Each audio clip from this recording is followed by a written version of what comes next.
Salatullah salamullah. Alhamdulillah wassalatu wassalamu ala Rasulillah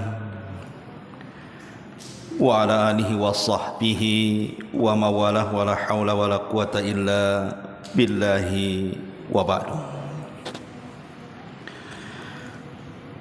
Alhamdulillah, kita datangan kembali saudara-saudara kita dari Singapura, Bapak Razak dan kawan-kawan. Alhamdulillah, ahlan wa sahlan wa marhaban, kembali bisa mengunjungi masjid kami, Masjid Nidaul Ilmi. Kemudian tak lupa salawat dan juga salam kita hadiahkan kepada Rasul kita, Nabi besar Muhammad sallallahu alaihi wa ala alihi wasallam. Kita akan membahas tentang 13 perkara cara menghadapi kematian. Maksudnya di sini banyak orang-orang yang ketika ditinggal mati oleh orang yang kita sayangi dan kita cintai, terkadang sakitnya itu tidak bisa hilang dalam sehari dua hari. Kesedihan sampai ke tingkat niyaha, menolak takdir Allah Subhanahu wa taala. Maka dengan 13 perkara ini mudah-mudahan kita bisa menyadarkan. Saya kira kalau bapak-bapak, kalau ada keluarga yang meninggal mungkin agak slow sikit lah, karena laki-laki itu lebih ke menggunakan akal. Kalau perempuan biasanya karena lebih ke perasaan, makanya biasanya kalau dia orang awam tidak tahu hukum niyaha, maka dia akan menangis, meraung, menjamba, guling-guling, ngomong macam-macam. Itu pasti terjadi di masyarakat. Maka 13 poin ini adalah solusi supaya terhindar dari niyaha ini. Apa saja? Karena Nabi SAW masalahnya mengatakan soal niyaha ini, kata Nabi SAW, arba'un fi ummati min umuril jahiliyati. Ada perkara-perkara dari umatku termasuk kebiasaan adat jeleknya jahiliyah. Lah salah satunya kata Nabi SAW, wan niyahatu, dan niyaha. Niyaha itu artinya seseorang menangis dengan cara berlebihan sampai ke tingkat kemudian menolak takdir Allah Subhanahu wa taala. Kalau hanya meneteskan air mata saja karena kita sedih orang yang kita cintai mati, tidak ada masalah. Nabi saja pernah menangis ketika kematian Ibrahim. Bahkan 3 hari lagi Rasul menangis. Sampai Abdurrahman ibn Auf bertanya akan tangisan Nabi SAW. Maka Rasul mengatakan, ya Abdurrahman, ini adalah tangisan rahmat. Innal aina la tadma wa innal qalba la tahzan wa inna bi firaqika ya Ibrahim la mahzunun, kata Rasul. Karena yang namanya mata itu bisa mengeluarkan air mata, yang namanya hati itu bisa sedih, dan perpisahan aku dengan Ibrahim ini menyesakkan dada. Rasul menangis, tapi menangis hanya tangisan rahmat karena sayang kepada orang yang dicintainya meninggal dunia, itu saja.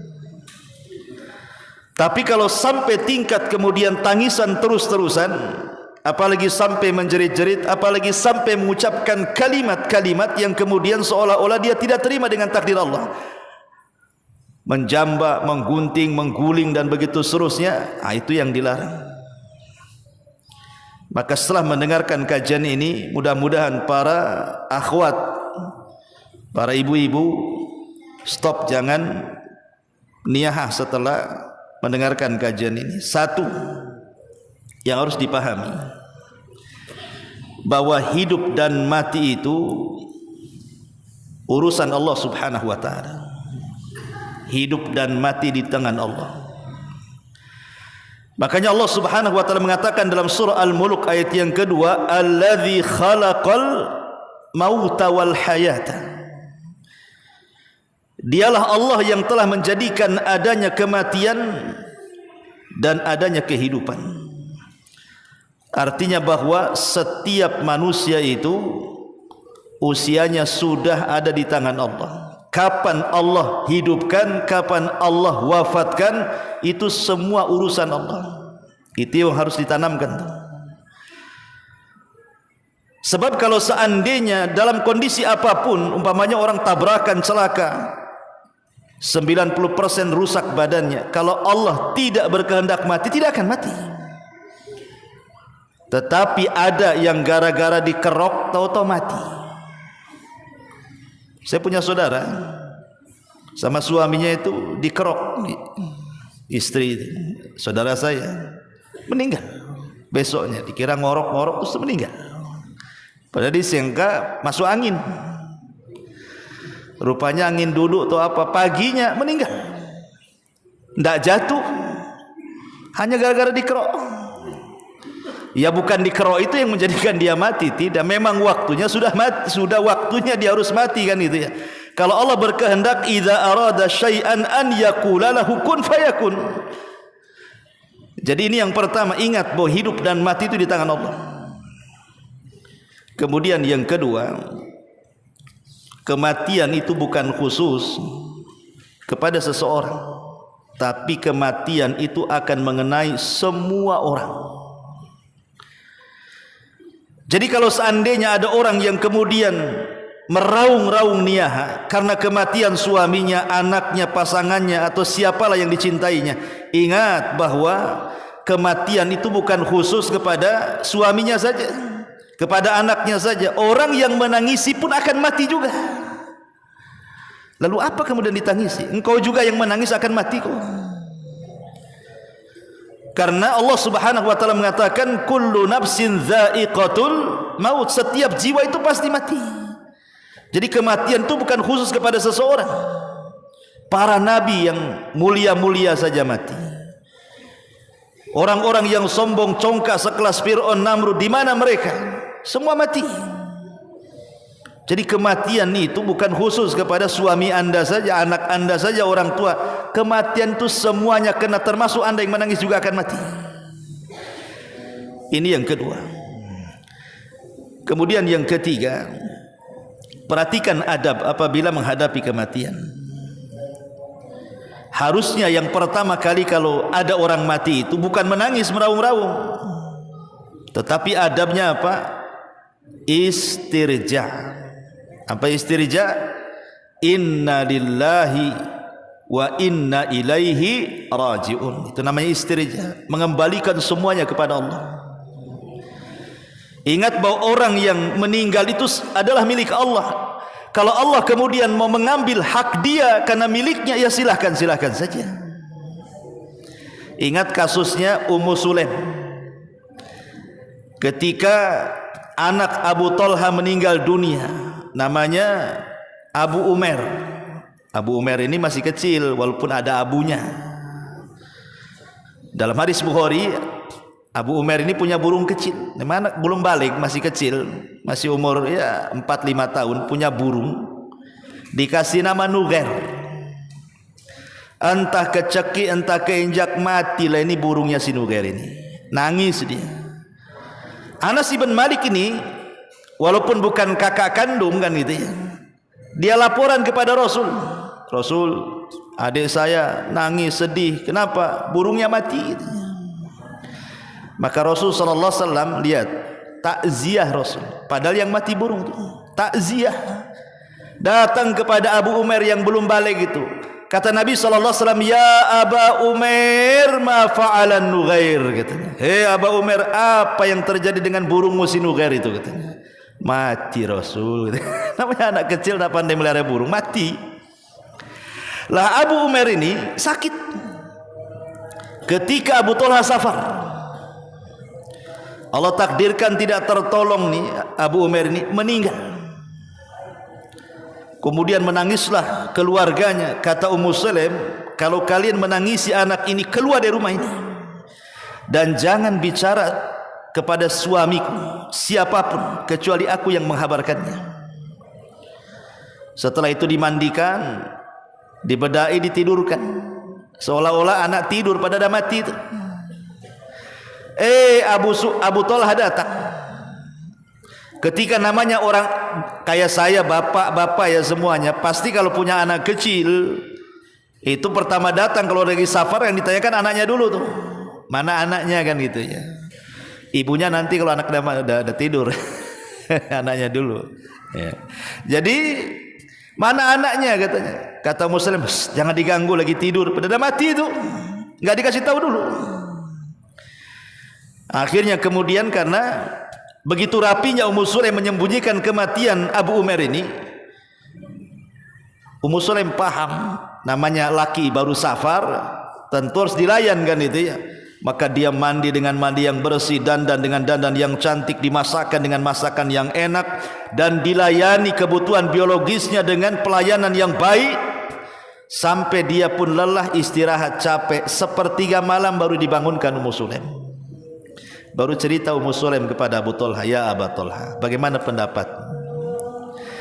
Kalau tetangga sebelah nitipkan barang kepada kita, tiba-tiba titipan itu mau diambil lagi itu, apakah kita tahan? Apakah kita kasih? Kata Abu Talha, ya kasihlah, itu kan barang orang.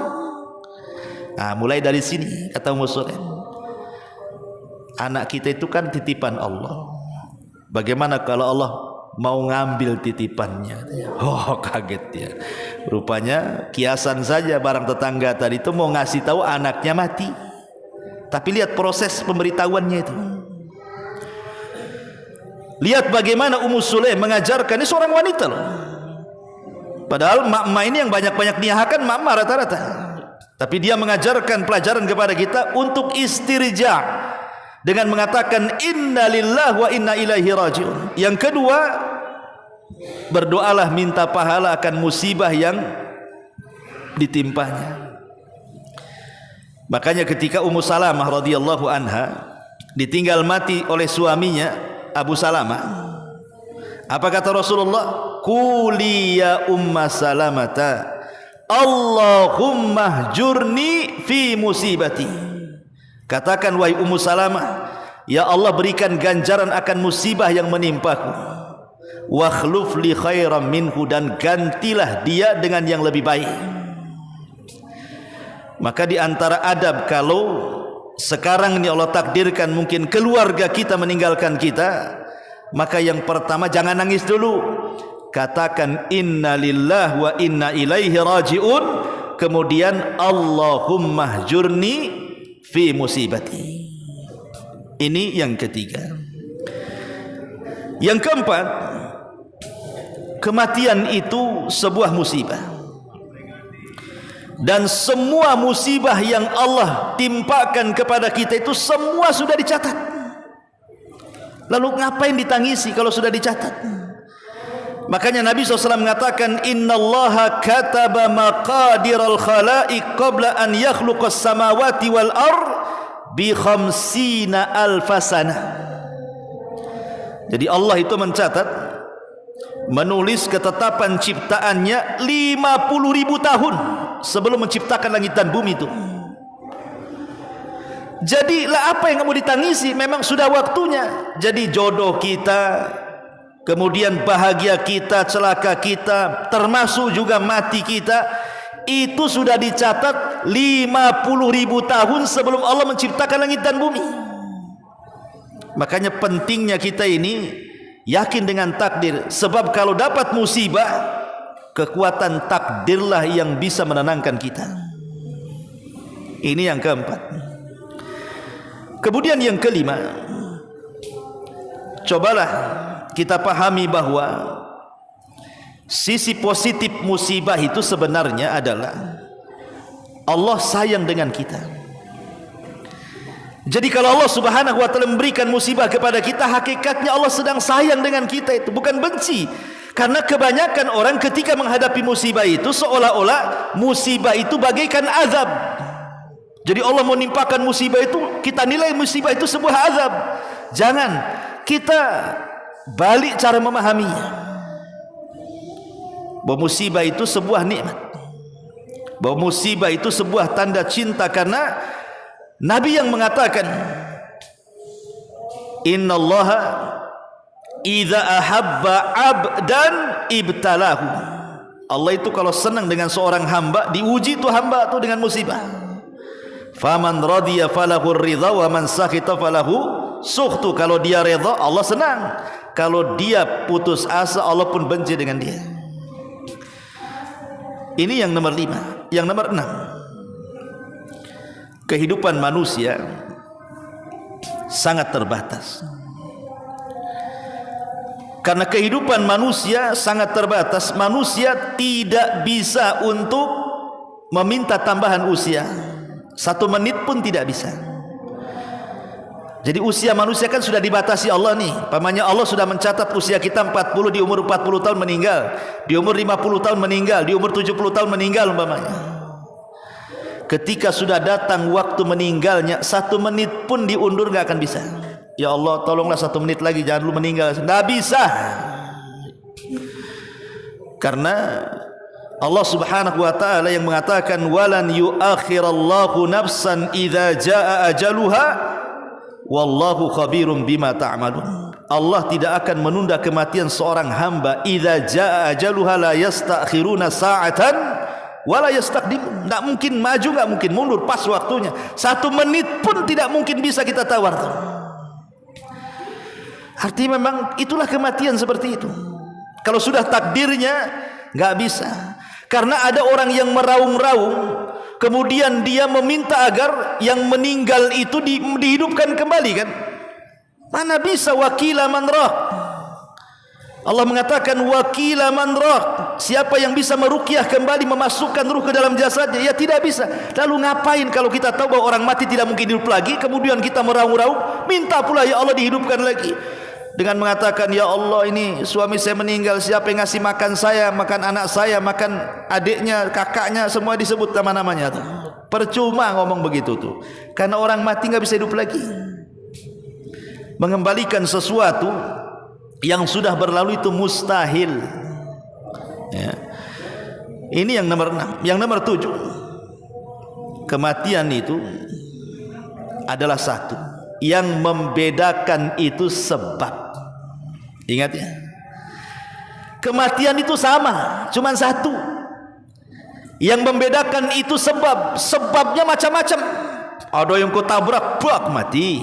Ada yang jatuh, brak, mati, kan begitu. Ada minum racun, mati. Ada yang nggak ngapa-ngapain, mati. Sebab yang banyak itu. Kalau kematian sama. Yang namanya kematian itu dicabut ruh, selesai sudah. Lah kadang-kadang orang itu kemudian terjadi niyaha itu kenapa? Karena bicara soal sebab. Gara-gara sebab inilah banyak niyaha. Coba tadi suami saya ndak pergi, nggak mati dia katanya. Coba nggak jalan ke sana, nggak ke Sandung, nggak mati. Coba tadi saya nggak naik pesawat, suami saya ndak jatuh. Wah, itulah kan. Disitulah ketika orang kemudian bersandar kepada sebab, menyalahkan sebab, akhirnya timbul niyaha. Ya. Nyesel saya kenapa suami saya suruh pergi sekarang, akhirnya tenggelam pula tuh kapal tuh. Kan itu ada orang kan. Ya. Ingat, naik kapal kemudian tenggelam, naik pesawat kemudian jatuh, naik motor tabrakan, itu sebab. Memang hari itu dia harus mati. Walaupun dia tidak nyeberang lautan, tidak mendaki gunung, tidak jatuh, memang kalau waktunya mati, ngapain nyalahkan sebab? Ya. Itulah gara-gara nyalahkan sebab, itulah akhirnya orang itu niyaha masalahnya. Dan inilah ketika orang kemudian seandainya begini tidak begitu, seandainya begitu tidak begini, kata Nabi SAW, ihris ala ma yanfa'uka wasta'in billah, sampai kepada wala taqul law anni fa'altu kadza lakana kadza wa kadza fa inna law taftahu amal syaitan, kata Rasul. Jangan mengatakan kalau seandainya begini maka akan terjadi begitu, kalau seandainya begitu maka akan terjadi seperti ini. Kalimat andai kata, seandainya, bila mana, ini semua amalan setan. Setan masuk di situ tuh. Maka jangan pernah mengatakan seperti itu, menyalahkan sebab itu jangan. Karena kematian itu satu, sebab itulah banyak macam-macam sebab. Ya. Ini yang nomor 7. Yang nomor 8, bahwa yang terkena musibah itu bukan orang-orang yang kayak kita ini mungkin yang kurang ibadah ya. Orang-orang mulia yang harusnya mereka hidup panjang daripada kita supaya lebih manfaat bagi manusia, meninggal juga. Harusnya kita ini yang jahat-jahat, yang kurang-kurang ibadah kan, itu yang meninggal. Justru orang-orang baik pula meninggalkan kita. Kalau sekelas para nabi, para sahabat, para ulama, mereka meninggalkan kita, padahal mereka orang-orang soleh. Apalagi kita pula, siapa kita dengan mereka? Siapa kita dengan orang-orang soleh itu? Kenapa orang-orang baik kemudian cepat gitu kan? Kemudian orang jahat pula tak mati-mati.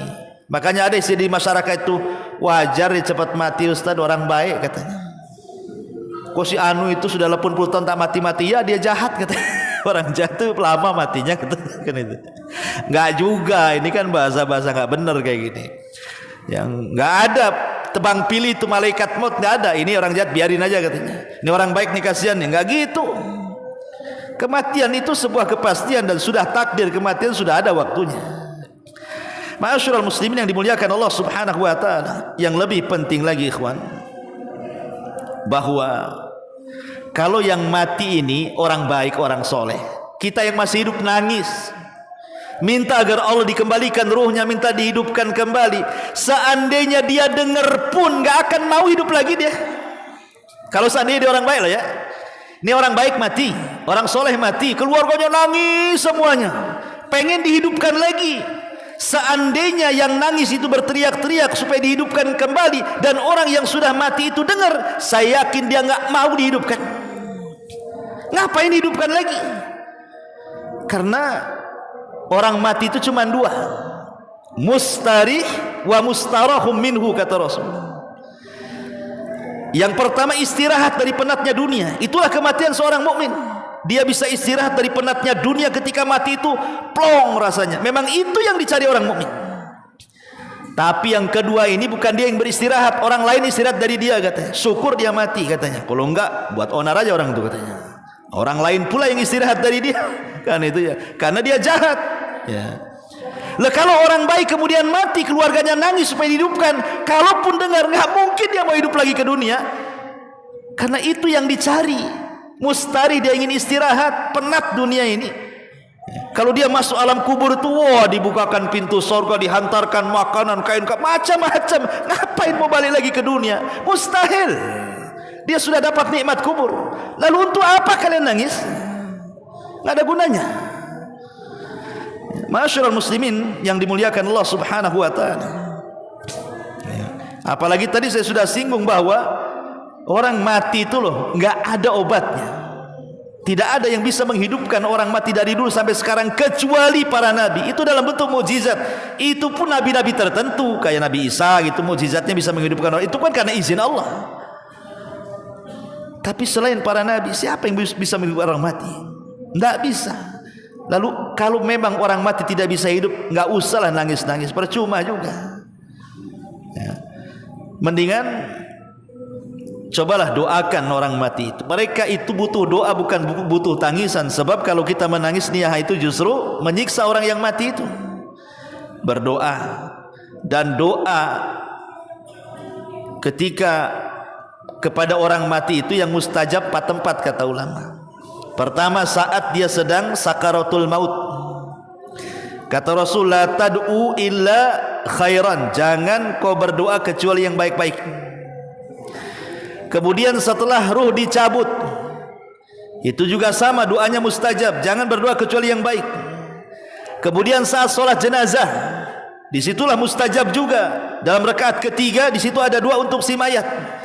Kemudian saat selesai penguburan, Kata Nabi SAW, istaghfiru li akhikum fa innahul an yus'al.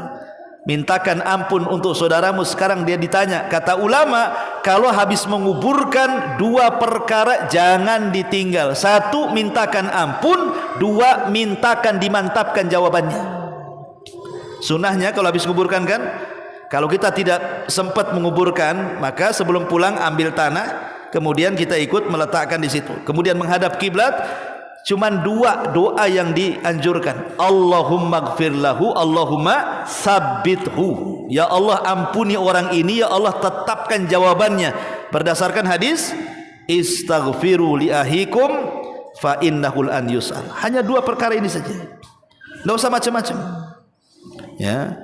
Minta supaya diampuni dosanya, minta supaya dimantapkan jawabannya. Dah, itu yang dibutuhkan orang itu.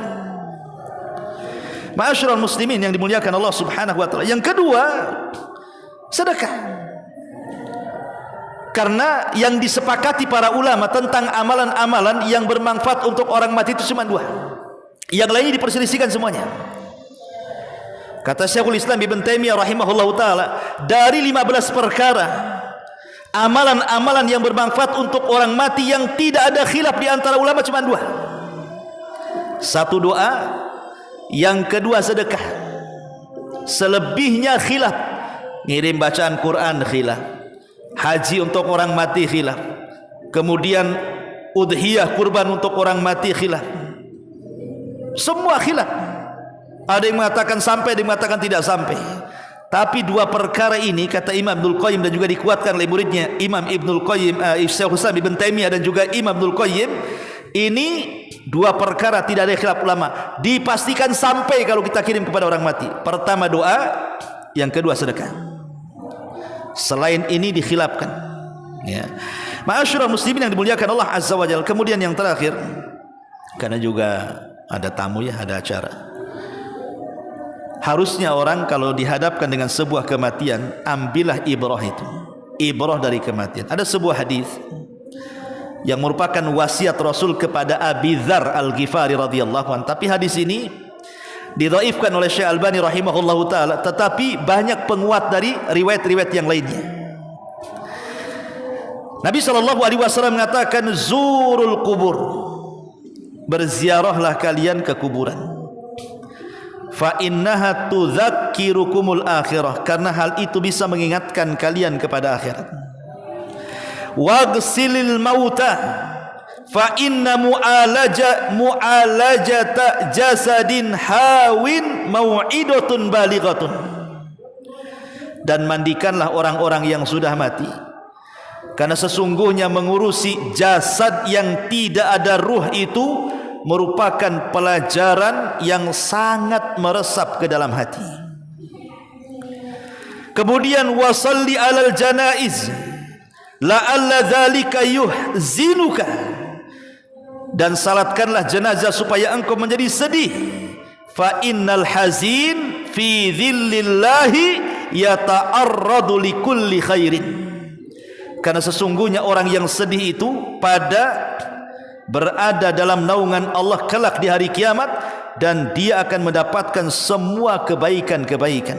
Berarti di sini ada tiga perkara. Satu, sering-seringlah ziarah bagi laki-laki. Dua, sering-seringlah memandikan mayat, karena di situ ada pelajaran besar supaya kita ini jadi berpikir aku juga akan seperti dia, gitu maksudnya. Cuman karena kematian ini sudah hari-hari, di sana mati, di sini mati. Mungkin satu hari itu banyak orang mati, apalagi kemarin masa corona, si mati aja dengar si fulan mati. Jadi kayak biasa jadinya. Bahkan kita pula yang menengok kematian, memandikan mayat, menguburkan, menyolatkan, pulang dari kuburan itu tenang-tenang saja, seolah-olah dia tidak akan mati itu. Nah, itu mungkin sudah keras hatinya ya. Tapi Rasul mengajarkan, cobalah yang keras-keras hati itu ziarah kubur, kemudian mandikan mayat, kemudian sering-seringlah sholat jenazah. Ya, karena dengan itulah ibrah dan pelajaran. Tetapi memang riwayat ini lemah, riwayat yang sahih ya. Cuman dikatakan fazurul kubur fa innaha tudzakkirukumul akhirah. Ziarahlah kuburan karena itu bisa mengingatkan kepada akhirat.